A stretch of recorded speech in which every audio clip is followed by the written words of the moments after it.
The Orioles got a win on national TV on Sunday night and took home the series against the Boston Red Sox in the Little League Classic. I'll recap the entire weekend, get you my three big takeaways having to do with Kyle Stowers being back in the bigs, Jorge Mateo heating up, and Brandon Hyde's decisions getting more and more important as Orioles manager. But that's all coming up on this episode of the Locked On Orioles podcast. You are Locked On Orioles, your daily Baltimore Orioles podcast. Part of the Locked On Podcast Network, your team every day.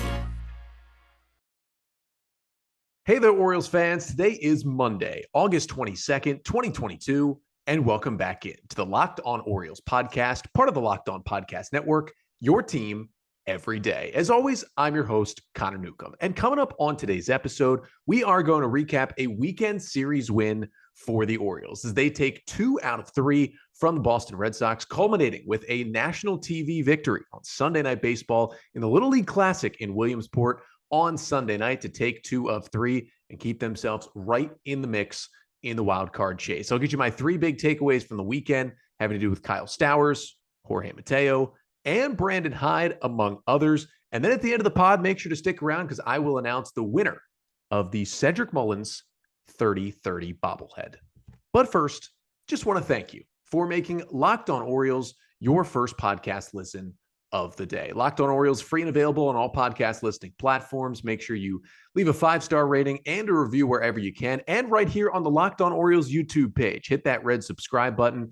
Thank you so much for all who did to get us over 1,000 subscribers, which got us to the point where I could give away the Cedric Mullins 30-30 bobblehead.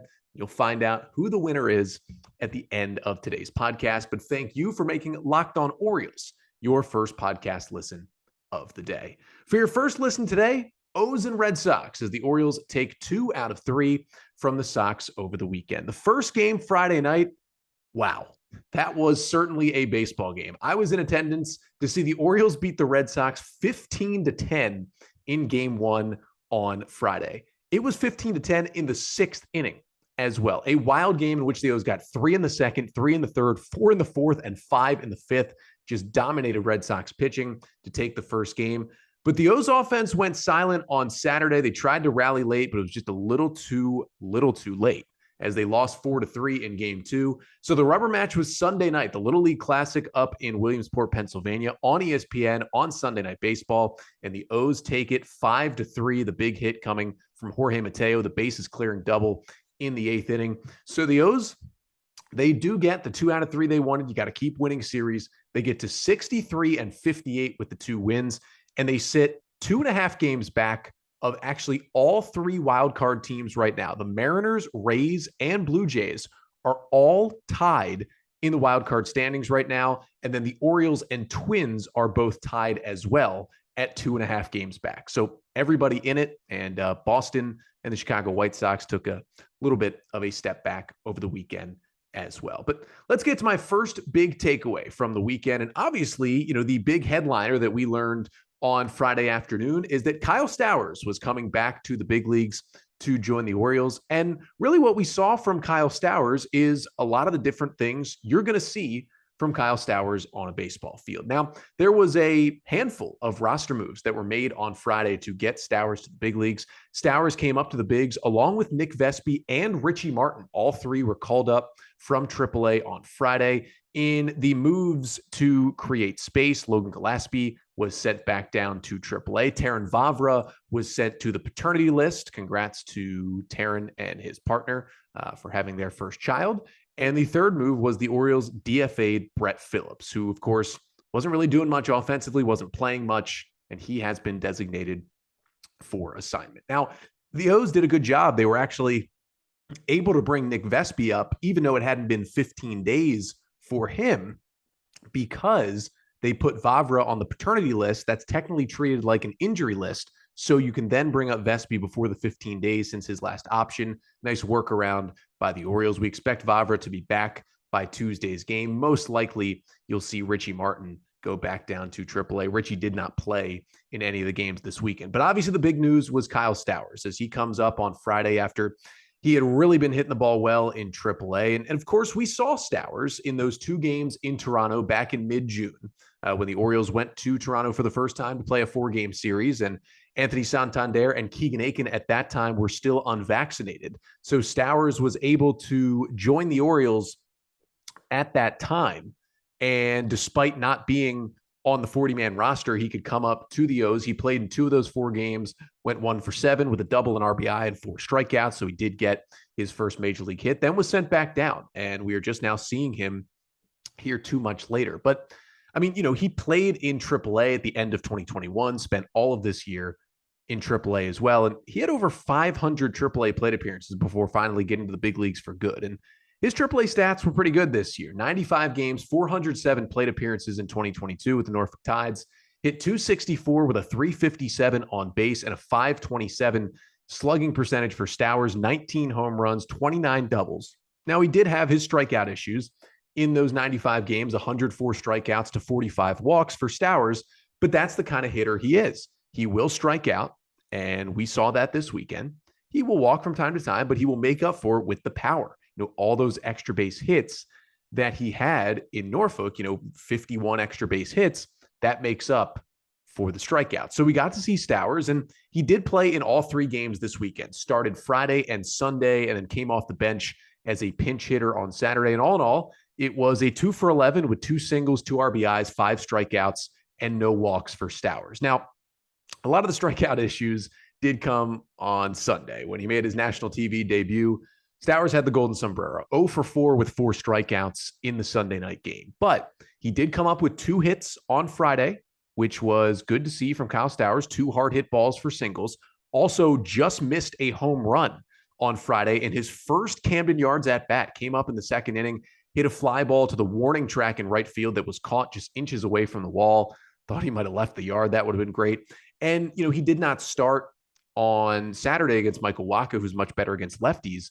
But he came into the game when the bullpen was in there for Boston. And although he went 0 for 2, he had 2 RBI groundouts. So, each time he came up, he grounded out to the right side, but he didn't strike out with a runner on third, less than 2 outs, and got a runner home each time he came up. So he did his job. And basically, my point on Kyle Stowers is, he looked good. He played right field and left field defensively over the weekend. Made every play that he needed to make out there. Nothing spectacular, but no errors, nothing bad as well. And so we know that he can certainly hold his own in either of those outfield positions. And Stowers can even play center field if you need him to as well.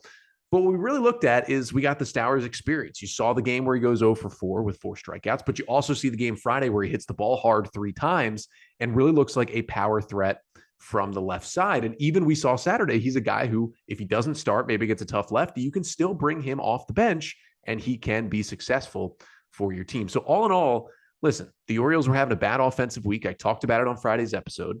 They bring him up and they score 15 runs on Friday night in his first game. Now, obviously, they didn't go from barely scoring to scoring 15 runs just from promoting one player in Stowers. However, it certainly helps your lineup to have another guy who hits the ball hard and a left-handed power hitter as well. The O's really haven't had that threat this year. I mean, the closest thing has been Anthony Santander, but obviously a switch hitter, so you'll see him from the right side a lot of the time as well. And Rougned Odor, in theory, is that, but hasn't really produced at that level. So they need a guy in the middle of that order that can play kind of the old Chris Davis role, maybe not at his peak, but still in his 30 to 40 home run years. And Kyle Stowers could do that because of the pop in his bat. I just think he makes the lineup better. Even, when he's swinging and missing, he makes this lineup better. He gives them more power. He's a scary hitter to face for opposing pitchers. And I hope he's in the lineup pretty much every day moving forward this season. Just happy that the Orioles finally made the move, called up Stowers. Hopefully Gunnar Henderson is next. Hopefully Tuesday night against the White Sox, we see Gunnar Henderson in Baltimore after he had another stretch of great games this weekend, played first base, played second base defensively in Norfolk this week to get more versatility, to hopefully get ready for the bigs. But liked what I saw from Stowers in his 3 games back with the Orioles. But Kyle Stowers definitely produced, but he was not one of the top producers, I would say, in the Orioles lineup this weekend. One of those top producers, though, was Jorge Mateo, who frankly has maybe been the Orioles' top producer altogether in the month of August. He has been great, and he continued to be great this weekend for the O's. And coming up next, we'll talk about how Mateo fits in this lineup, how he's had such a great August, and what his status with the O's looks like going forward after his bat is certainly heated up in the second half of the season. But first, got to tell you about betonline.net, your number one spot for all your sports betting needs. Whether it be Major League Baseball or the upcoming NFL season, college football, NBA, NHL, combat sports every weekend, esports, even golf, betonline.net has it all. Number one online source for odds, lines, and games. And BetOnline continues to be the spot for all your sports wagering info, from live in-game betting, scores, and podcasts. They have you covered. And of course, with the NFL season quickly approaching, you're going to want to get to BetOnline. So head to BetOnline today or use your mobile device to learn more about the action happening today at BetOnline, where the game starts. So we're talking Orioles and Red Sox as the O's take 2 of 3 from Boston over the weekend, winning back-to-back series against AL East opponents after also taking 2 out of 3 in Toronto earlier this week.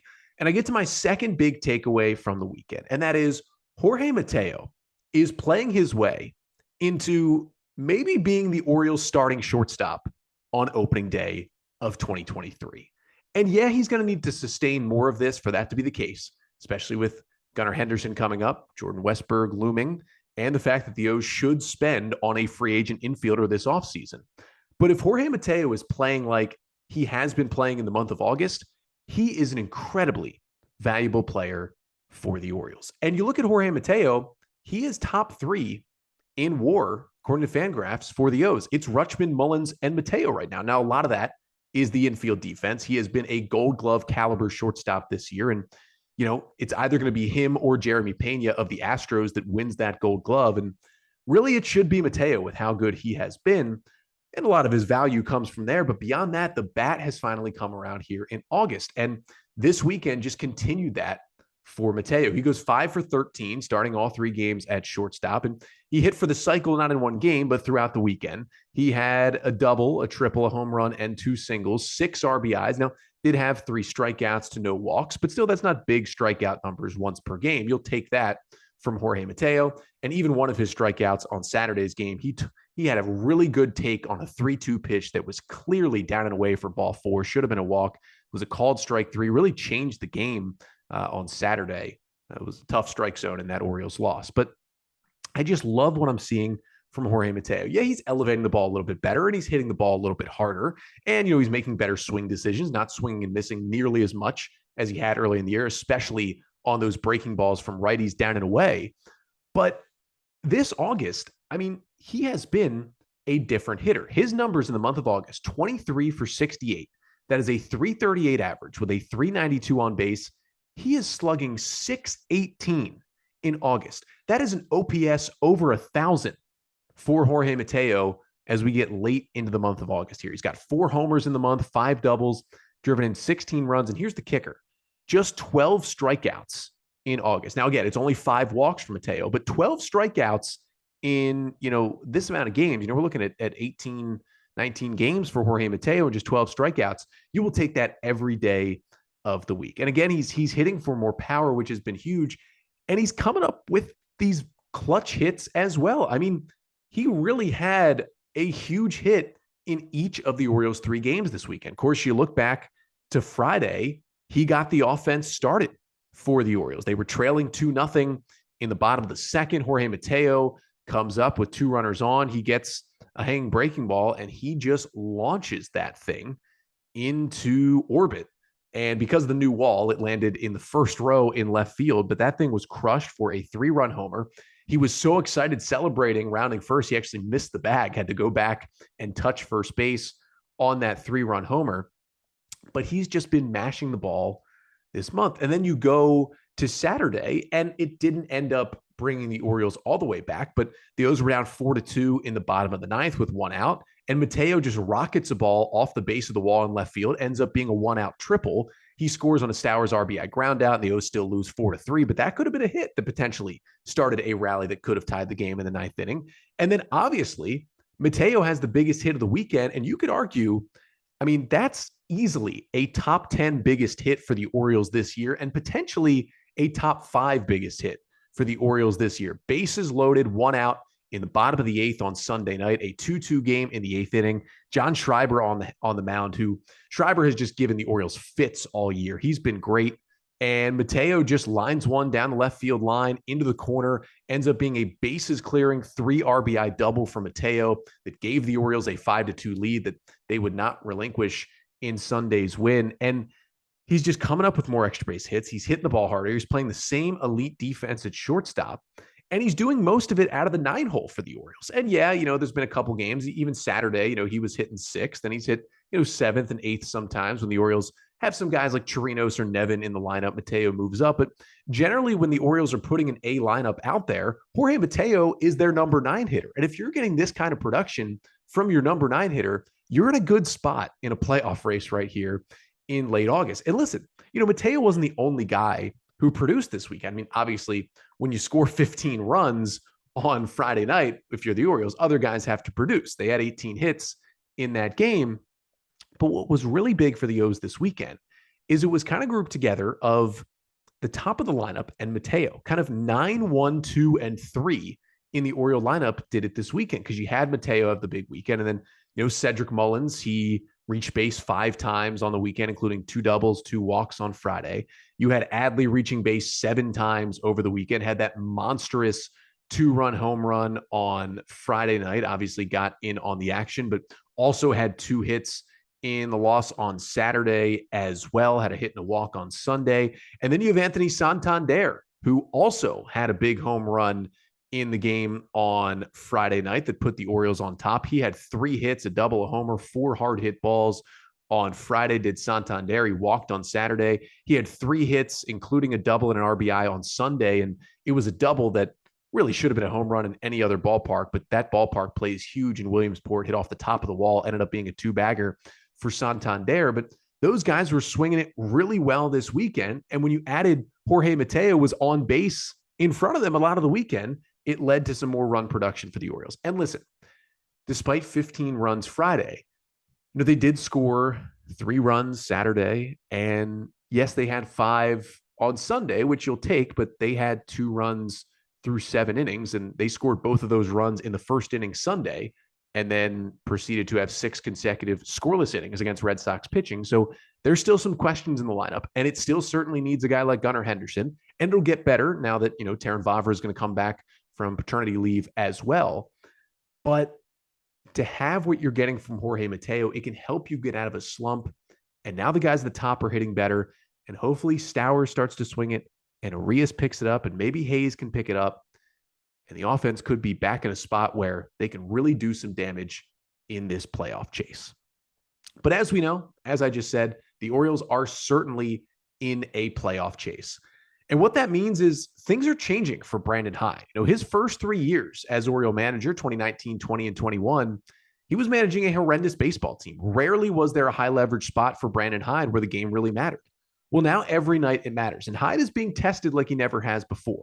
He's made some good decisions. He's made some questionable decisions. But coming up next, we're going to talk about the decisions he made this weekend and how they kind of pan out, but also how they could predict how Hyde does down the stretch and what his status could be as Orioles manager moving forward. So we're recapping a series win for the Orioles. They take 2 out of 3 from the Boston Red Sox this weekend, 2 at Camden Yards, 1 in Williamsport for the Little League Classic. And for my third and final big takeaway of the weekend, I just wanted to talk about Brandon Hyde, because my big takeaway is, I'm not on the full side of Brandon Hyde can never do anything wrong. And I'm certainly not on the side of Brandon Hyde's been terrible this year. I think generally Brandon Hyde has done a good job as Orioles manager, especially this season. But my takeaway is we're going to really learn what Brandon Hyde brings to this team and if he should be the manager moving forward when the O's are World Series contenders in this last month and a half of the season. Because we saw a lot of moves that Hyde made where he's managing much more like a guy who's in a playoff race or frankly in a playoff game when he's managed some of these games this week. I mean, there was examples in every game this weekend. You look at Friday night, Jordan Lyles comes out, certainly does not have his best stuff Friday. Ended up 4 innings, 9 hits, 5 runs, did have 5 Ks and no walks. But, Lyles had put up a 0 in the 4th inning. He was through 89 pitches.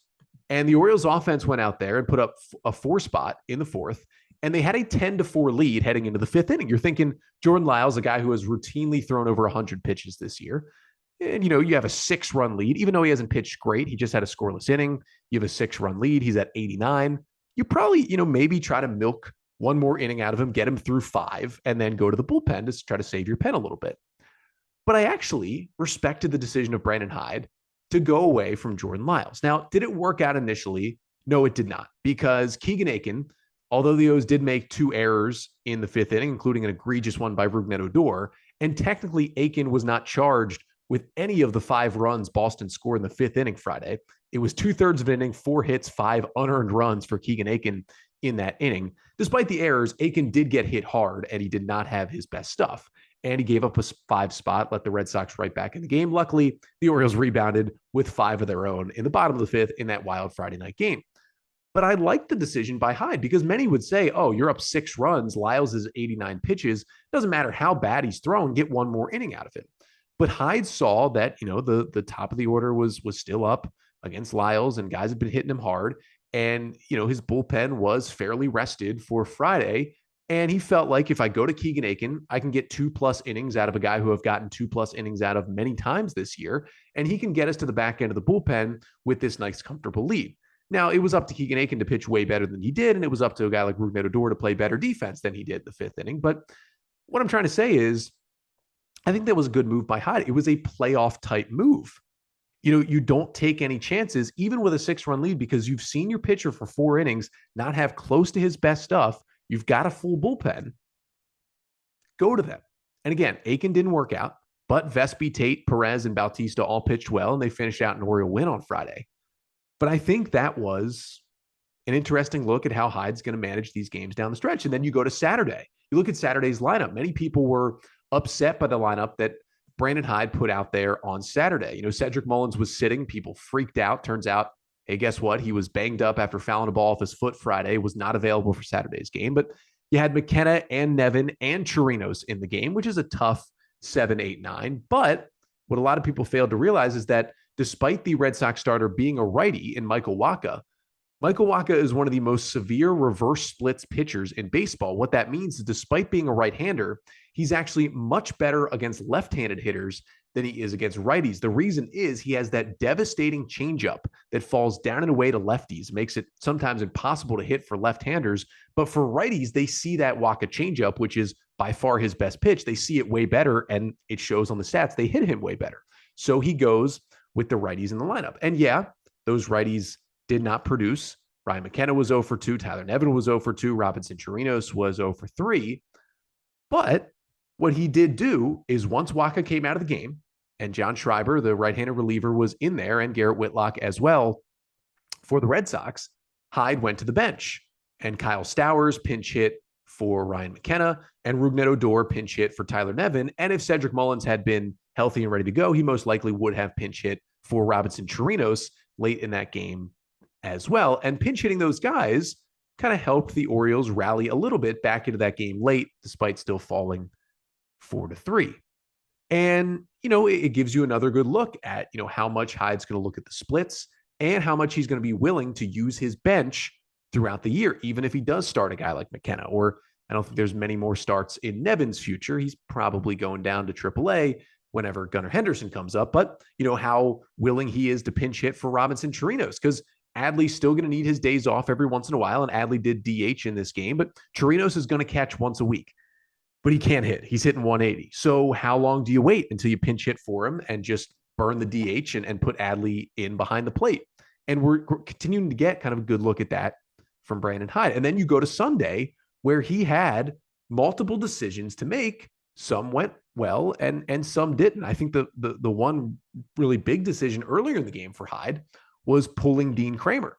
The O's were leading 2-1 in the 6th inning. Kramer comes out in the 6th, and he walks the leadoff man. Tommy Pham gets ahead of him and then walks him on a 3-2 pitch. And he gets Alex Verdugo to fly out. And Kramer's at 80 pitches, 5 1/3, 5 hits, 1 run, 4 Ks, and 2 walks, and 7 hard hit balls against him for Dean Kramer. And Brandon Hyde goes to his bullpen because his bullpen was well rested. They didn't pitch much on Saturday because they only had to use Crable and Baker in that loss Saturday after Kyle Bradish pitched into the sixth. And he had him rested. The O's have the off day here on Monday after the game. So he goes to Dylan Tate. And it was the right decision. Tate gets them out of the sixth. He works easily through the seventh, scoreless. The O's lead 2-1. But then you had, after I think making a really good numbers-based and gut feeling-based decision, because on one side you have the numbers. Dean Kramer was facing the third time through the order. His numbers get worse, like most pitchers do, the third time through the order. You have a rested Dylan Tate, who's probably been your best reliever over the past few weeks. He's a guy who can go multiple innings, so you go to him to try to get through the sixth and the seventh. And it just felt like after that leadoff walk to Pham and Verdugo hit a ball hard, you were getting to Bogarts and Devers and Martinez, who all had hits off Kramer. You probably didn't want him facing those guys again. So I like that move. But then you get to the eighth inning. And Dylan Tate had worked an inning and 2/3 scoreless. You have Cionel Perez warming in the bullpen. And Bobby Dahlbeck is set to hit. Now, I honestly would get behind, Dylan Tate. He was at 19 pitches. He was at 18 pitches through an inning and 2/3. He's thrown well more than 18 pitches at times this year. You got a righty in Dahlbeck coming up with the lefty in the pen. I can get behind him at least facing Dahlbeck and maybe seeing, if they'll bring in a lefty pinch hitter. Well, Tate goes out there to face Dahlbeck. Alex Cora goes to the bench. He brings in Franchy Cordero, left-handed hitter who strikes out a lot, but also has huge power. And you think, okay, Cionel Perez, your lefty is already warming in the bullpen. This is perfect. Let's go to Perez to get the lefty. But Hyde does not. And Tate falls behind 3-1. He doesn't even throw that bad of a 3-1 changeup, but Cordero somehow takes it the other way and just over the wall for a solo homer. And that tied the game at 2 in the eighth inning. That was a big moment. And Hyde, I think we all agree, made the wrong decision. It should have been Perez. And after the home run, Perez comes in and he works scoreless through the rest of the eighth. And then the O's take the lead. Bautista comes in the ninth, does give up the homer to Bogarts, but locks down the save, and the Orioles win 5-3. But it seemed like an easy decision to bring in Perez once they pinch hit with the lefty. And he just didn't do it. And I don't know if Perez wasn't quite ready yet, but at that point, you go to have a mound visit with Tate maybe, and then you bring in Perez. You just got to find a way to get him into the game there. So he made a really good decision in the sixth, not a so great one in the eighth. And I think overall this year, Brandon Hyde has done a really good job of managing this bullpen. And his job has certainly gotten harder since Jorge Lopez was traded and since Trey Mancini was traded. It's harder to put together a lineup. And I think with how great this Oriole bullpen has been of waiver claims, you have to give credit to Brandon Hyde. And you have to give credit to Brandon Hyde for, keeping this clubhouse together. The vibes are good. That's a lot of a 2022 MLB manager's job, is to just manage personalities in the clubhouse almost as much so as in-game decisions. And Brandon Hyde is extended through next year, through 2023. He's going to manage the Orioles next season. And it'll be interesting to see because, I've talked about on this podcast, hey, would Buck Britton be the Orioles' next manager? But if you're going to go away from Brandon Hyde, I wouldn't think the O's would go to a Buck Britton, who's never managed a big league game. They'd maybe go to more of a veteran manager to come in and take over a playoff ready team. Now, Hyde has made some bad decisions. I think he's made mostly good decisions. I still trust him as Orioles manager this year and moving forward as this team gets better and better. But I think what we're just going to learn down the stretch, and as we learn this weekend, is that we're going to see how Hyde is really going to manage these tough situations. And I think he's going to learn. And he got burned on Sunday. And I think he's going to learn from that decision. And he's gotten burned a couple of times, like Joey Crable staying in the game too long in Thursday's loss to the Cubs. He's going to continue to learn from those decisions. And again, with Jorge Lopez gone, he trusts less of his bullpen, but he's going to have to work through that. And it's going to be interesting to see. But he's definitely ready, I think, to take on this challenge of managing a playoff team here down the stretch. But the O's do win the series, take 2 out of 3 from the Red Sox, and then get the off day today before the White Sox come in for 3 games Tuesday, Wednesday, and Thursday. But speaking of winning, we've got a winner to announce here on the podcast of the Cedric Mullins 30-30 bobblehead. The contest was last week. Once I got over 1,000 subscribers on YouTube, which we did, thank you so much to you, the listeners, all you had to do was 2 things. 1, subscribe to the YouTube page. 2, leave a comment on a video from last week about your favorite moment that you've seen at Oriole Park at Camden Yards. And thank you all for writing in. We got 174 entrants into the contest to win the Cedric Mullins 30-30 bobblehead. And we have a winner. Your randomly selected winner is Andrew Phoebus. Again, that is Andrew Phoebus. Andrew with last name Phoebus.